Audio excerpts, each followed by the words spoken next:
En el 2009, Scott Campbell, uno de los dibujantes más importantes de la industria del cómic, hizo esta portada para Amazing Spider-Man 601 sin saber que se convertiría en una de las más polémicas y discutidas de la historia. La portada, la cual se centra en el personaje de Mary Jane Watson, es una de las favoritas de muchos fans y cosplayers, quienes han intentado recrearla muchísimas veces, pero al mismo tiempo ha sido fuertemente criticada por las proporciones del cuerpo del personaje, la vestimenta y sobre todo por la pose tan extraña que tiene Mary Jane a la hora de sentarse a tomar café, como si estuviera posando para una sesión fotográfica.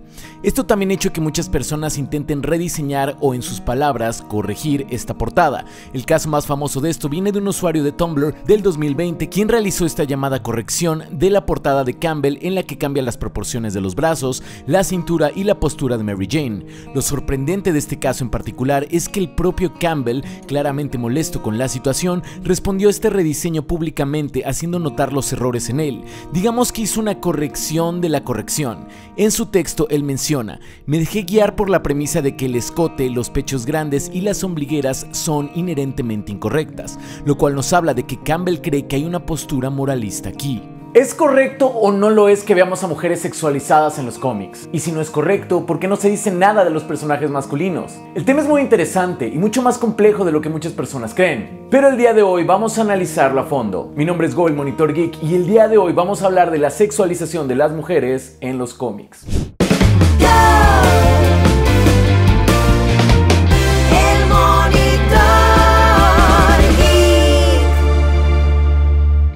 Lo primero que hay que recordar es que los cómics comenzaron siendo un producto para niños. Entonces, ¿en qué momento cambiaron? Hola, hola, hola, ¿hay alguien ahí? Hola, primo, Mi primo Andrés. Ahí voy. ¿Primo? ¿Primo? ¿Qué pasó, primo? ¿Cómo estás? Tenía mucho que no me invitaba. ¿Por qué estás enojado? ¿Para qué tocas la puerta si vas a entrar por la ventana de todas maneras? Pues sí, yo tampoco le vi mucho caso a eso de tocar la puerta, pero tú me dijiste, tienes que tocar la puerta. Pues yo toqué la puerta porque te estimo y te quiero y es tu casa y...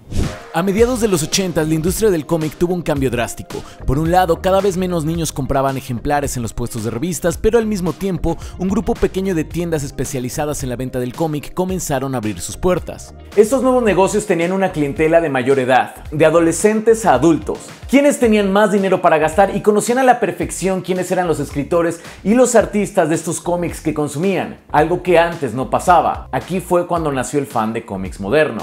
Cuando grandes compañías como Marvel y DC se dieron cuenta de este cambio en la industria, comenzaron a crear historias más enfocadas a estos nuevos lectores, y cómics como Watchmen, Born Again y The Dark Knight Returns se convirtieron en la punta de lanza de esta nueva época de historias más maduras que cuestionaban la figura del superhéroe. Esta tendencia de crear cómics con temáticas más maduras continuó durante muchos años. Sin embargo, en los 90 las cosas se comenzaron a poner raras.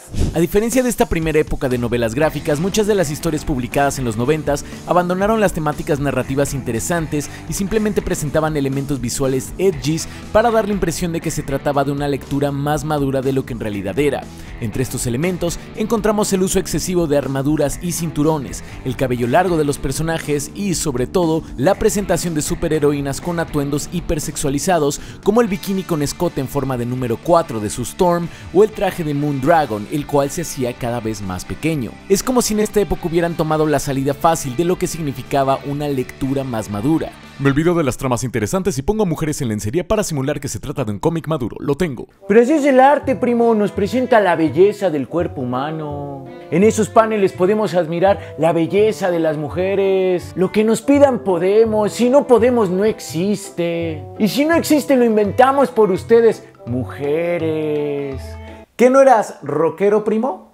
Sí lo soy, primo. Yo esto me lo acabo de inventar. ¿Qué? ¿Me lo copiaron o qué? Para poder comprender mejor el tema, el día de hoy me acompañan dos personas expertas en él.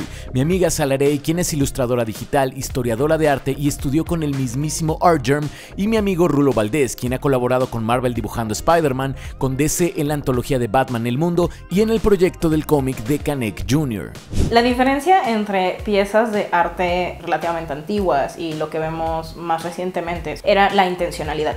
Siento que en cuanto a la representación femenina en los cómics, si bien en algunas ocasiones se trata de como demostrar la fuerza de la superheroína, pues mayormente se vende el cuerpo, más que realmente tratar de demostrar a partir de la representación de estas el poder que puedan llegar a tener, mientras que en la antigüedad pues no tenían esta intención sexual, simplemente era una representación de una mujer desnuda porque pues el cuerpo era visto como un instrumento más como para representar. Entonces el primer punto que hay que tener en cuenta en esto es la intencionalidad, es decir, el artista creó esta imagen para decir algo acerca del personaje más allá de su físico. Otro cliché muy usado durante esta época noventera que se vio muchísimo en portadas y paneles y que también deriva de esta hipersexualización de las mujeres es la llamada Brokeback Pose o pose de espalda rota, en la que un personaje enseña ambos pechos y ambos glúteos al mismo tiempo. La pose obtiene su nombre ya que se dice que un personaje tendría que tener la espalda rota para lograr dicha pose. Cabe aclarar que esta fue una época de grandes artistas y dibujantes, lo cual nos lleva a la pregunta, ¿por qué ellos dibujarían algo que parece anatómicamente imposible, o por lo menos poco factible de usarse en tantas situaciones? Considero que la pose de la espalda rota es posible para personas que son contorsionistas o que se dedican justo a esta parte como de la contorsión del cuerpo. En realidad, desde hace mucho tiempo, tanto en la fotografía como en la ilustración, se han ido como generando ciertas posturas que obviamente tienen una intención de sexualizar para finalmente en pro de que se vea más atractiva para vender más, generando poses que ciertamente no son posibles. Ahora, también hay que reconocer que muchas de estas poses también se basan en fotografía y muchas veces las fotografías están tan retocadas que generan también este tipo de sensaciones y de quiebres como muy extraños. Ahí entra un poco como el dilema de que nosotros como artistas siempre estamos como cazando, tratando de tener mejor anatomía, que las poses se vean realistas, que el espectador no entre como en choque. Sin embargo, esta pose ya se normalizó demasiado que nadie cuestiona qué tan correcta o incorrecta es. Todos los artistas, casi todos los dibujantes que yo conozco, hemos caído sin querer en esa espalda rota. O sea, yo me acuerdo también de una ilustración que hice alguna vez, que de repente, ya cuando la vi fue de, ¿a poco esto puede? O sea, y que usé una modelo de referencia, ¿no? Y que dije, ¿a poco sí se veía así? Y no es una pose que tenga sentido en los contextos en los que la colocan, que es normalmente como mientras las superheroínas están peleando o algo por el estilo. Simplemente no tiene sentido. Corazón, perdón que te interrumpa, pero tal vez te hace falta un poco de investigación. ¡Claro que se puede hacer esa pose! Yo estudié eso, yo estudié ilustración digital. Pero artista digital, así no vale. Güey, ¿qué pedo con tu primo? Ya sácalo, ya mándalo a dormir. Shh, corazón. Pero ya no me toques. No, yo tengo un amigo que sí pudo hacer la pose de la espalda rota. Hasta me mandó video. Rompeespaldas, a ver, solamente... ¡Tará! Estoy haciendo la pose. Yo soy bastante obeso. Ay, mis chones. Bastante... No estoy en forma. No diría bastante gordo, pero no estoy en forma. Que yo lo puedo hacer y lo estoy haciendo perfectamente. De hecho, vamos a hacer todo el video así. Con todo y todo, la llamada pose de espalda rota se sigue utilizando incluso hoy en día. De hecho, el mismo Scott Campbell la usa muy a menudo en sus portadas. Sin embargo, más allá del uso de esta pose, hay una tendencia en la industria a mostrar a las superheroínas como si estuvieran posando sensualmente para una revista, a diferencia de sus contrapartes masculinos, a pesar de que tienen el mismo trabajo, lo cual me lleva a preguntar qué diferencia hay entre realizar una portada con un personaje masculino y uno femenino. Justamente el otro día hablaba de lo difícil que es dibujar a Superman, porque tienes que dibujar a un personaje que ofrezca confianza, que se vea fuerte, que se vea honorable, que se vea heroico, ¿no? Y estás tratando de promover ese tipo de valores, ¿no? Es muy curiosa la pregunta porque cuando dices, bueno, ¿y a poco cuando dibujas a Catwoman estás pensando en esos valores, ¿no? Hace poco fuimos a una tienda de cómics y hablábamos justo de las portadas y decíamos, qué chistoso que las mejores portadas de Batman y Superman llegan a ser hasta propositivas a nivel artístico, y ves las portadas de Wonder Woman y es como, tiene 2 o 3 que más o menos son llamativas, y las otras, o sea, son las de, no sé, Adam Hughes, ¿no? Que son unas piezas muy bonitas por su calidad artística, pero que sí claramente están promoviendo esta objetivización y esta sobresexualización inclusive. Entonces, como dice Rulo, a menudo se enfatizan elementos diferentes en los personajes masculinos y femeninos. Mira por ejemplo esta ilustración también de Scott Campbell del 2018. Y dale con Scott Campbell, y dale con Scott Campbell. Es que me da mucho material, primo, ¿qué quieres que haga? Aquí vemos a varios personajes relacionados con Batman. Cada uno de los personajes masculinos está posando de tal manera que se resalta la fuerza, el heroísmo o la villanía, mientras que en los personajes femeninos se resalta la sensualidad, dándole un peso mayor a este elemento por encima de otros. El problema entonces no está en hacer una portada sexy, sino en la tendencia a pensar que la sensualidad es el elemento más importante que hay que destacar en cada personaje femenino, por encima de su historia, sus poderes, su valor, etc. Pero a ver, primo, la verdad es que a los hombres también nos sexualizan en las historias. O sea, todos los personajes son así como súper musculosos. ¿Y qué tal todas las fans que cosifican al Nightwing? A ver, ¿por qué nadie dice nada? La sexualización entre hombres y mujeres en los cómics es muy diferente. La sexualización se da en los personajes femeninos porque se cosifica el cuerpo de la mujer. Porque en muchas ocasiones, en las escenas de acción, en las escenas en las que aparecen superheroínas, no es como que importe o que traten de darle relevancia al poder que tiene esta mujer, a la acción que tiene esta mujer, sino que se ve a través del cuerpo. O sea, lo primero es el cuerpo, vender el cuerpo, y ya lo demás viene como en segundo plano. Mientras que en los hombres, más que ser una sexualización, en la mayoría de los casos, es una cuestión como de poder, o sea, de demostrar el poder. Es mostrar a hombres súper musculosos en posiciones como de, sí, o sea, de voy a salvar al mundo. A pesar de que el argumento de los superhéroes también están sobresexualizados es muy popular, la realidad es que la situación parece ser muy diferente para los personajes femeninos y masculinos. Si hablamos de números crudos, un estudio del 2019 realizado por la Universidad de Carolina del Norte contabilizó los atuendos de cientos de personajes de novelas gráficas y cómics y determinó que el 6% de los personajes masculinos estaban vestidos de manera sugestiva, parcial o completamente desnudos, digamos tipo Namor, mientras que este porcentaje aumentaba a 38% cuando se trataba de personajes femeninos. El otro punto a tener en cuenta, como dijo mi amiga Salarey, es esta cuestión de la fantasía de poder, algo que se relaciona con un término llamado male gaze o mirada masculina. El male gaze es un concepto propuesto por la crítica de cine Laura Mulvey, quien en su ensayo Placer Visual y Cine Narrativo utiliza herramientas del psicoanálisis para analizar cómo es que los hombres y las mujeres son percibidos y percibidas en las historias, particularmente en el cine, el cual ella cree que es un reflejo de la vida diaria. Según su teoría, debido a que estas historias son creadas por una mirada masculina, el producto está hecho para satisfacer el deseo de los hombres, lo cual a menudo crea dos tipos de estereotipos de personajes: los femeninos, que son presentados como objetos para ser mirados por hombres y cuyos papeles son más pasivos, y los masculinos, personajes fuertes y activos en la trama que otros hombres quieren imitar. Ella estaba hablando de cine, pero podemos aplicar su teoría a los cómics perfectamente. Esto puede verse claramente en la estética de los cómics noventeros en superheroínas, en donde los atuendos y las poses parecían indicar que ellas eran objetos de consumo, son puestas de esta manera para que los hombres las veamos, mientras que los superhéroes son personajes a los que aspiramos a ser. No mames, primo. Ay, güey, ¿cómo me dijiste? Que no mames, o sea, si los hombres y las mujeres son presentados semi-encuerados, ¿cómo es que uno está sexualizado y el otro no? ¿Te acuerdas en los 90s del especial de Marvel en traje de baño? No me acuerdo. Has de haber reprimido ese recuerdo, pero intenta recordar. ¿Te acuerdas de Tormenta en traje de baño? Ah, sí, ya me estoy acordando. Estaba Tormenta, así bien guapa, y luego Rogue. Ándale, y después ¿qué había? ¿Te acuerdas qué pasaba cuando volteabas la página? Ay, ya me acordé. Ahí está la diferencia, primo. Ahí está la diferencia.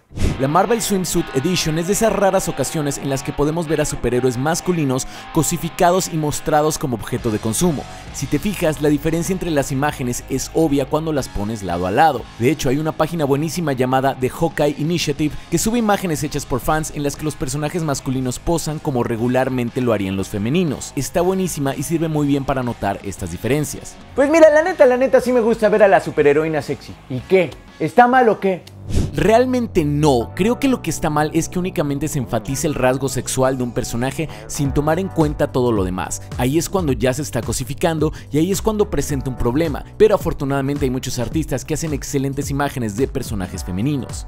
Siento que artistas que puedan manejar la figura femenina pero sin caer en esta parte como de solamente son carne, se me ocurre Derrick Chu o DCJW, actualmente está trabajando en las portadas de Harley Quinn. Podríamos decir como, bueno, se ve bien, se ve sexy, se ve atractiva, se ve juguetona, balancear bien la parte de acción, la parte de lo atractivo que puede llegar a ser Harley, pero al mismo tiempo demostrar su personalidad y que no nada más quede como en algo ahí como para fapearse.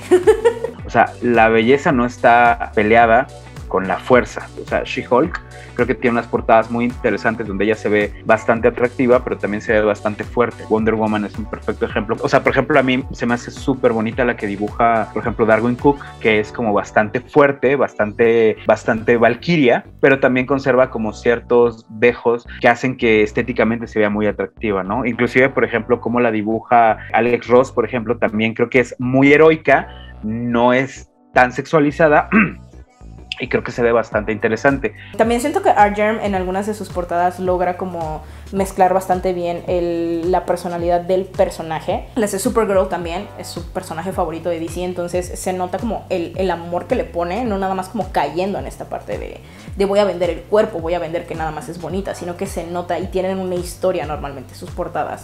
El contexto es súper importante en todo este tema. Por ejemplo, en el 2017 hubo una controversia alrededor de una foto que subieron unas actrices que interpretaron amazonas en la película de la Liga de la Justicia, ya que se decía que su atuendo era demasiado sexy. Sin embargo, cuando salió el Snyder Cut y pudimos ver la escena completa de las amazonas peleando contra Steppenwolf, te das cuenta que la escena sí te transmitía el poder que tenía esta civilización, lo cual nos dice que no es tan fácil como simplemente decir poca ropa es malo, mucha ropa es bueno. El tema es mucho más complicado y cada pieza merece un análisis propio. La pregunta importante aquí sería, ¿debe de cambiar el panorama? También creo que no es solo que deban de cambiar, creo que además ya van cambiando, o sea, que la sociedad va cambiando. Lo que pasa es que a nosotros a veces nos cuesta trabajo reconocerlo. Creo que debería de abrirse el público de los cómics en general, la comunidad geek, a nuevas formas de representación.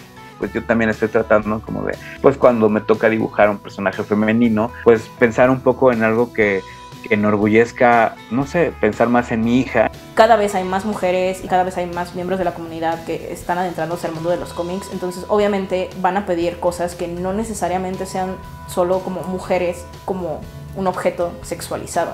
Queramos o no, la Brokeback Pose va a seguir existiendo, porque hay un público que la quiere, pero simplemente es como abrirse a nuevas propuestas. Y a pesar de que parece que detesto el arte de Scott Campbell, la realidad es que no. No te hagas, primo, no te hagas.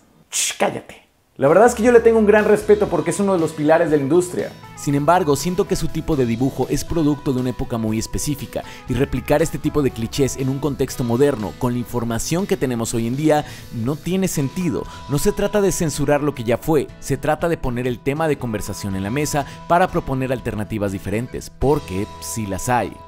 Si quieres seguir el trabajo de Salarey o Rulo, te dejo en la descripción los links a sus redes, y si quieres seguirte tomando los cómics muy en serio, te invito a que veas estos otros videos. Si llegaste hasta aquí, te aseguro que te van a gustar. Eso es todo por hoy, yo soy Go y sigue viendo más allá de lo evidente.